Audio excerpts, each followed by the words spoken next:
नमस्ते दोस्तों, आज हम बात करेंगे बीएससी नर्सिंग सेकेंड ईयर के सब्जेक्ट एडमिशन के टॉपिक कोरोनरी आर्टरी डिजीज़ के बारे में। इसे शॉर्ट फॉर्म में CAD बोला जाता है।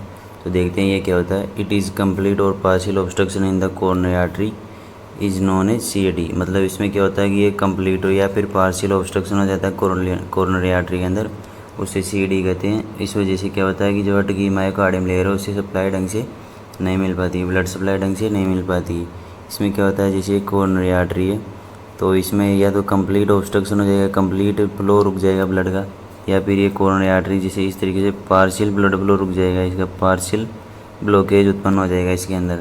तो ये होती है CAD। In the most of cases complete और पार्शियल यहाँ पे ब्लॉकेज आएगा, ब्लॉकेज और of blood flow occurs due to the atherosclerosis of coronary artery. Most of the cases में क्या होता है, पार्शियल और कंप्लीट ब्लड फ्लो क्यों रुकता है, एथेरोस्क्लेरोसिस के कारण। एथेरोस्क्लेरोसिस क्या होता है ये देखते हैं। Atherosclerosis deposition of fat in the artery is known as atherosclerosis. जो कोरोनरी आर्टरी होता है या कौन सी भी आर्टरी होती है जिसके अंदर फैट का डिपोजिशन होता है उसे एथेरोस्क्लेरोसिस कहते हैं। जैसे ये कोरोनरी आर्टरी है, इसके अंदर यहाँ पे फैट का डिपोजिशन हो गया तो इससे क्या बोलते हैं, एथेरोस्क्लेरोसिस बोलते हैं। ये प्लेक फॉर्मेशन हो जाता है, फैट का डिपोजिशन होकर इसे एथेरोस्क्लेरोसिस बोला जाता है। अब देखते हैं इसकी क्या होता है, कोरोनरी आर्टरी सिंड्रोम।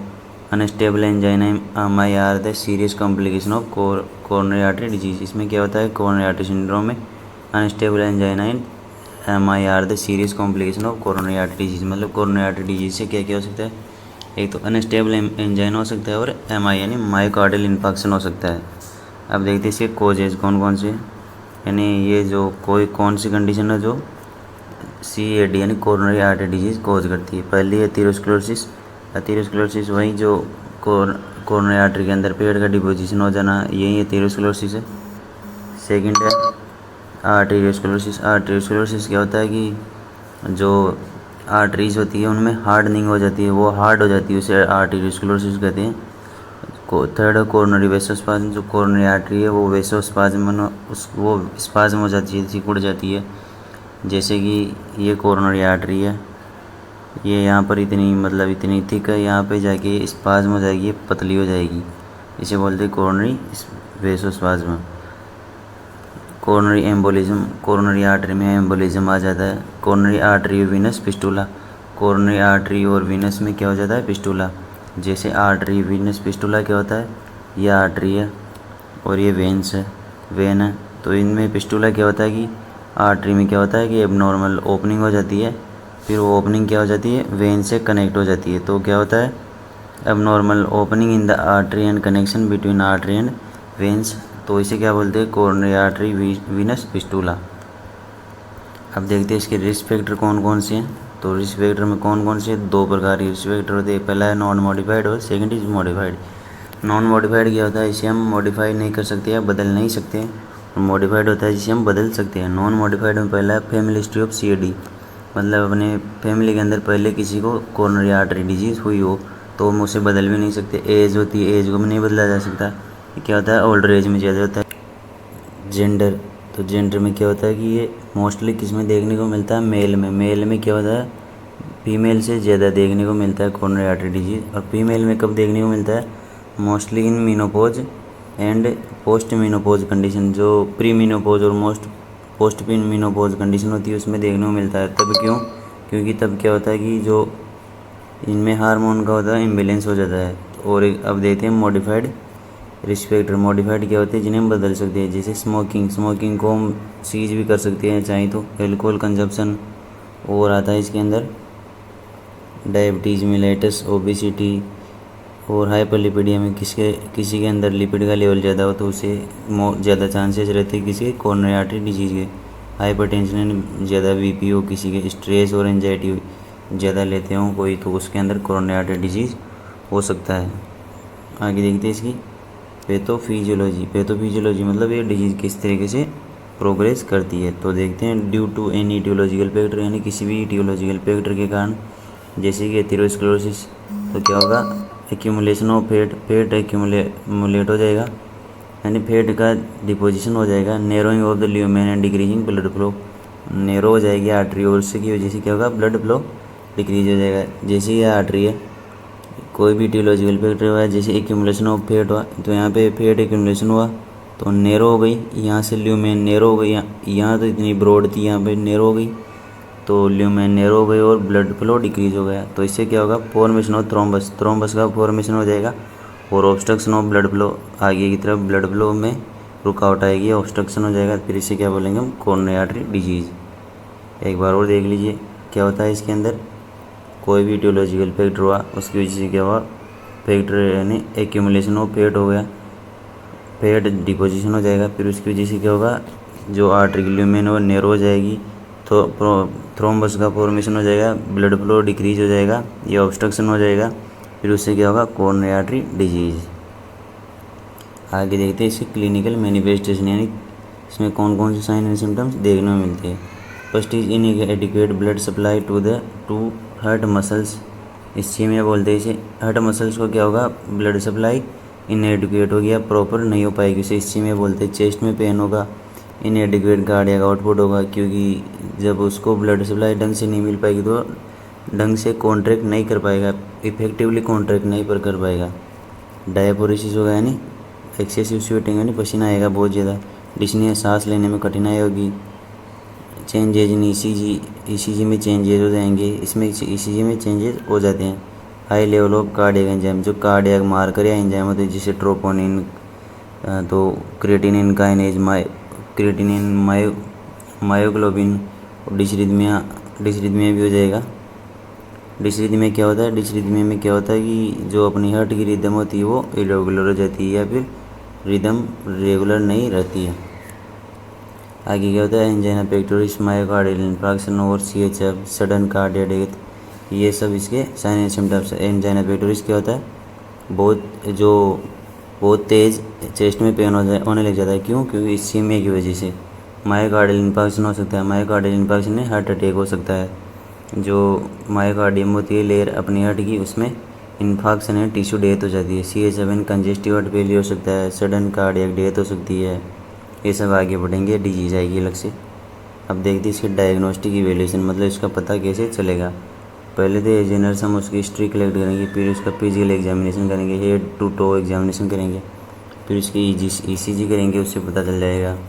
फिर करेंगे कोलेस्ट्रॉल लेवल चेक करेंगे ब्लड में, शुगर लेवल भी चेक कर सकते हैं। डोपलर टेस्ट होता है, इसमें क्या होता है कि it is a non invasive procedure use to measure the degree of blockage as well as speed of blood flow in artery. इसमें क्या होता है कि जो आर्टरी होती है उसमें ब्लॉकेज कितना हुआ है और उसमें ब्लड फ्लो किस स्पीड से बह रहा है, किस स्पीड से हो रहा है ब्लड फ्लो, वो सब हम मेजर कर सकते हैं किसमें, डॉपलर टेस्ट में। नेक्स्ट क्या है, एंजियोग्राम, इसे एंजियोग्राफी बोलते हैं। इसमें क्या होता है कि जो क्या बोलते हैं, कोरोनरी आर्टरी होती है उसके अंदर हम डाई इंसर्ट करते हैं और फिर एक्सरे करते हैं, जो उस डाई की सहायता से हमें पता चल जाता है कि कहाँ पर ब्लॉकेज है और कहाँ पर ब्लड फ्लो ढंग से बह रहा है या कहाँ नहीं बह रहा है। तो इसमें क्या होता है, procedure use to visualise vessels by X-ray. तो हम कोरोनरी आर्टरीज या वेसल्स होती है जो भी, उनको एक्सरे के थ्रू विजुलाइज कर सकते हैं। ब्लड टेस्ट क्या होता है, इसमें इंक्रीज कोलेस्ट्रॉल लेवल आता है और इंक्रीज क्या होता है, BGL blood glucose level increase मिलता है। एंकल ब्रेकियल टेस्ट भी होता है। ये सब कोरोनरी आर्टरी डिजीज़ को पता करने के लिए करते हैं। अब देखते हैं इसका ट्रीटमेंट में पहला क्या होता है, नॉन फार्माकोलॉजिकल इंटरवेंशन, मतलब इसमें नॉन फार्माकोलॉजिकल मतलब इसमें ड्रग्स नहीं देते हैं और अदर ट्रीटमेंट इंक्लूड होता है किसका, कोरोनरी आर्टरी डिजीज़ का। इसमें क्या होता है, मॉडिफिकेशन ऑफ रिस्पेक्टर, जो रिस्पेक्टर होती है उसको मॉडिफाई करते हैं। जैसे कोई स्मोकिंग कर रहा हो तो उसे स्मोकिंग के लिए स्टॉप करने के लिए बोलेंगे। हेल्थी डाइट इन लो कोलेस्ट्रॉल फैट, हेल्थी डाइट लेने के लिए बोलेंगे जो किसमें, कोलेस्ट्रॉल में और पेट में लो। फिजिकल एक्सरसाइज करने के लिए बोलेंगे। ऑक्सीजन एडमिनिस्टर करेंगे उसके। O two therapy is usually initiated at the onset of chest pain, मतलब चेस्ट पेन की शुरुआत में हम उसे ऑटोथेरेपी देते हैं। In attempt to increase amount of O2 delivered in the to the myocardium, जो मायोकार्डियम को ऑक्सीजन डिलीवर हो रही है उसकी अमाउंट को बढ़ाने के लिए। एंड टू डिक्रीज पेन, इससे क्या होता है, डिक्रीज पेन कम हो जाता है। अब देखते हैं इसके फार्माकोलॉजिकल इंटरवेंशन, मतलब जो ड्रग्स देकर हम इससे किस तरीके से ट्रीट कर सकते हैं। तो पहली ड्रग्स कौन सी है, नाइट्रोग्लिसरीन, इसे शॉर्ट फॉर्म में NTG बोलते हैं। It is a vasodilator and use to reduce chest pain. ये क्या होती है कि वेसोडाइलेटर होती है जो अपनी, जैसे कोरोनरी आर्टरी है, ये इसमें इसको क्या करती है, वेसो डायलेट कर देती है, इसे इस तरीके से डायलेट कर देती है, यानी जो ये नैरो थी से ब्रॉड कर देती है, ब्लड फ्लो इंक्रीज हो जाता है और चेस्ट पेन कम हो जाता है। अब देखते हैं इसे बीटा ब्लॉक कर देते हैं। Block the effect of hormones adrenaline के जो इफेक्ट होते हैं उसको कम करती है। एड्रेनलिन क्या करता है, सिंपैथेटिक नर्वस सिस्टम को एक्टिवेट करता है और जितनी भी फंक्शन है बॉडी को उनको इंक्रीज करता है, जैसे कि हार्ट रेट को इंक्रीज कर देता है, पाल्पिटेशन इंक्रीज कर देता है, ऑक्सीजन डिमांड इंक्रीज करता है। लेकिन इसमें क्या होता है कि बीटा ब्लॉकर होती है जो एड्रेनलिन के इफेक्ट को ही ब्लॉक कर देती है, तो ये हार्ट रेट डिक्रीज हो जाती है इससे, और पाल्पिटेशन भी डिक्रीज हो जाती है, ऑक्सीजन की डिमांड भी डिक्रीज हो जाती है। पाल्पिटेशन क्या होता है कि पाल्पिटेशन में क्या होता है, अपने जो हार्ट बीट होती है अपने आप को ही सुनाई देती है और मतलब घबराहट टाइप की महसूस होती है। बीटा ब्लॉकर कौन कौन सी है, टिमनोलोल, एटिनोल और प्रोपेनोलोल। नेक्स्ट देखते हैं कैल्शियम चैनल ब्लॉकर। ये क्या करती है, जो अपने हार्ट के अंदर कैल्शियम चैनल्स होते हैं उनको ब्लॉक कर देती है और हार्ट को मतलब स्मूथली कॉन्ट्रैक्ट करने के लिए स्टिमुलेट करती है। वो कॉन्ट्रैक्ट मतलब ज़्यादा फोर्स के साथ कॉन्ट्रैक्ट नहीं होता है। Prevents calcium from entering into the cell of heart and blood vessels wall. जो हार्ट की सेल वॉल में जो सेल होती है और ब्लड वेसल्स की वॉल में जो सेल्स होती है उनमें कैल्शियम को एंटर होने से रोकती है, और उससे क्या होता है कि हार्ट होती है उसके कॉन्ट्रैक्शन थोड़ा धीमा पड़ जाता है। इसके एग्जांपल कौन कौन से, एम्लोडिपिन और nifedipine. It is use to dilate coronary artery and reduce vasospasm. इस पर कोरोनरी आर्टरी को डायलेट करने के लिए किया जाता है और वेसोस्पाज्म में जो नैरो हो गई थी उसे कम करने के लिए किया जाता है इसका उपयोग। आगे देखते हैं कोलेस्ट्रॉल लोअरिंग एजेंट। जो कोलेस्ट्रॉल को लो करते हैं, कम करते हैं, उन एजेंट्स को प्रोवाइड करेंगे, जैसे कि स्टेटिन। ये ड्रग्स है स्टेटिन, इनको पेशेंट को हम प्रोवाइड करेंगे।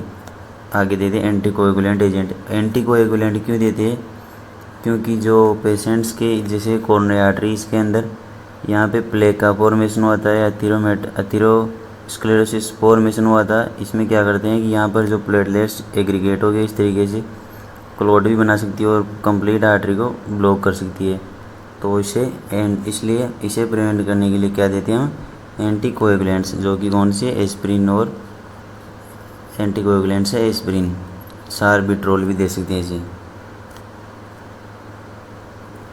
आगे देखते हैं हम इसके सर्जिकल मैनेजमेंट, मतलब सर्जरी की सहायता से इसे किस तरीके से ट्रीट किया जाता है। सर्जिकल मैनेजमेंट, पहला इसका पीटीसी यानी परकुटेनियस ट्रांसल्यूमिनल कोरोनरी एंजियोप्लास्टी। इसमें क्या होता है कि जो हम अपने हार्ट होता है उसके अंदर क्या करते हैं, कैथेटर इंसर्ट करते हैं आर्टरीज के थ्रू, जैसे कि अपनी थाई के पास जो आर्टरीज वेंस होती है उसके थ्रू हम हार्ट के अंदर क्या करते हैं, एक कैथेटर इंसर्ट करते हैं और उसके अंदर बलून भी इंसर्ट करते हैं। उसे बलून को फुला करके जो एथेरोमेटस या फिर प्लेग बना था उसे डायलेट कर देते हैं उस आर्टरी को। जैसे ये था, यहाँ पे ब्लॉक हो चुकी थी आर्टरी, अब इसे हम क्या करेंगे, यहाँ से एक ये भेजेंगे, यहाँ से एंडोस्कोप और फिर यहाँ से बलून कैथेटर भेजेंगे यहाँ पर आने के बाद में हम क्या करेंगे, बलून को फुला देंगे। फिर ये बलून यहाँ पर फूल जाएगा इस तरीके से। तो फिर ये जो ये एथेरोमेटस ये प्लेग था ये डायलेट हो जाएगा और कोरोनरी आर्टरी ये इस तरीके से डायलेट हो जाएगा। कोरोनरी आर्टरी मतलब नैरो से वाइड हो जाएगी। It is invasive procedure in which arteries are dilated with balloon catheter to improve artery blood flow. मतलब उसमें बलून यानी गुब्बारे को फुला करके वापस बाहर निकाल लिया जाता है, जिससे क्या हो जाता है, ब्लड फ्लो इम्प्रूव हो जाता है। सेकेंड सर्जरी इसकी CABG, coronary artery bypass grafting होता है इसका फुल फॉर्म। इसमें क्या होता है कि जो ओक्लूडेड कोरोनरी आर्टरी यानी ब्लॉक्ड कोरोनरी आर्टरी होती है इसे बाईपास कर दिया जाता है। जैसे कि ये कोरोनरी आर्टरी है, इसमें यहाँ पर क्या होगा, जो प्लेग फॉर्मेशन हो गया है, यहाँ से आर्टरी ब्लॉक हो गई है, तो इसे क्या करते हैं, यहाँ से बाईपास कर देते हैं। मतलब ये यहाँ से इसको इस तरीके से निकाल देते हैं। अब ये ब्लड फ्लो इधर से आएगा, इधर से ब्लड निकल जाएगा। तो मतलब इसको जो ये बना था प्लेग, इसको बाईपास कर देते हैं।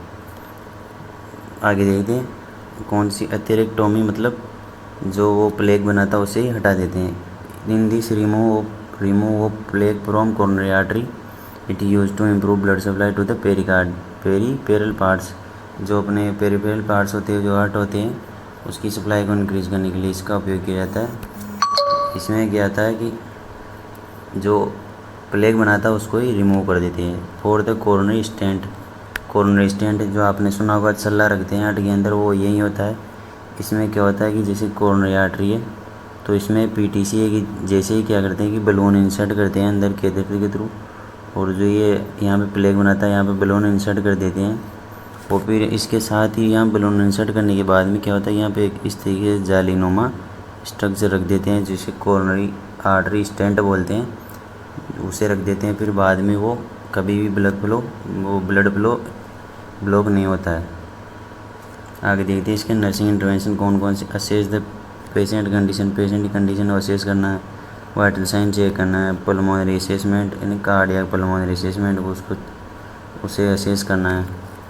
मतलब कार्डियक यानी हार्ट से रिलेटेड यानी हार्ट रेट, बीपी वगैरह, पल्मोनरी यानी उसकी कहीं टेकिपनिया तो नहीं हो रहा है, इस तरीके की चीज़ें, ब्रीथिंग इनको असेस करना है। Identify disease risk factor for of CAD, जो CAD के रिस्पेक्टर उनको आइडेंटिफाई करना है। Identify the complication of disease, जो कॉम्प्लिकेशन होती है डिजीज़ उनको आइडेंटिफाई करना है। ऑटोथेरेपी प्रोवाइड करनी है। पीसफुल एनवायरनमेंट प्रोवाइड करना है उसे, काम एंड पीसफुल एनवायरनमेंट। और क्या करना है इसे NTG प्रोवाइड करनी है, मतलब नाइट्रोग्लिसरीन किस रूट के थ्रू, सबलिंगुअल रूट के थ्रू। मेडिकेशन के बारे में और प्रोसीजर के बारे में से एक्सप्लेन करना है। वाइटल साइन मॉनिटर करना, उसे एजुकेट और एडवोकेट करना है। इसके लिए डायग्नोस्टिक इन्वेस्टिगेशन, मतलब उसे जो भी उसकी लेबोरेटरी रिपोर्ट से डायग्नोस्टिक इन्वेस्टिगेशन है उसके लिए उसे बताना है। Explain about the disease treatment and surgery complication, disease के बारे में, उसके ट्रीटमेंट के बारे में और सर्जरी के बाद में क्या क्या कॉम्प्लिकेशन हो सकते हैं उनके बारे में उसे समझाना है। एक्सप्लेन अबाउट हेल्थ एजुकेशन देना उसे। Advice to patient in for low fat या लिपिड डाइट, जो उसकी डाइट है उसमें फैट या लिपिड की क्वांटिटी कम होनी चाहिए। Advice to patient for less intake of sugar and calorie, sugar और कैलोरी उसकी डाइट में कम होनी चाहिए। Advice the patient to avoid table salt, जो टेबल सॉल्ट यानी खाने में ऊपर से नमक डालते हैं उसे अवॉइड करना है और सोडियम की इंटेक कम कर देनी है। पेशेंट को एडवाइस करना है कि वो दिन में स्मॉल यानी छोटी और बार बार खाना खाए। Advice the patient to avoid fried food और फास्ट फूड को अवॉइड करने के लिए बोलना है। Advice patient for avoid smoking and alcohol, tea, coffee, smoking, alcohol, tea और कॉफ़ी इन सभी को अवॉइड करना है। Advice the patient for yoga and meditation, yoga के लिए और मेडिटेशन के लिए भी बोलना है पेशेंट को। हेवी एक्सरसाइज नहीं करनी है, मतलब योगा और मेडिटेशन करना है। और माइल्ड एक्सरसाइज के लिए प्रमोट करना है, एक पेशेंट को इनक्रेज करना है। हेवी एक्सरसाइज नहीं करने देना है। Thank you.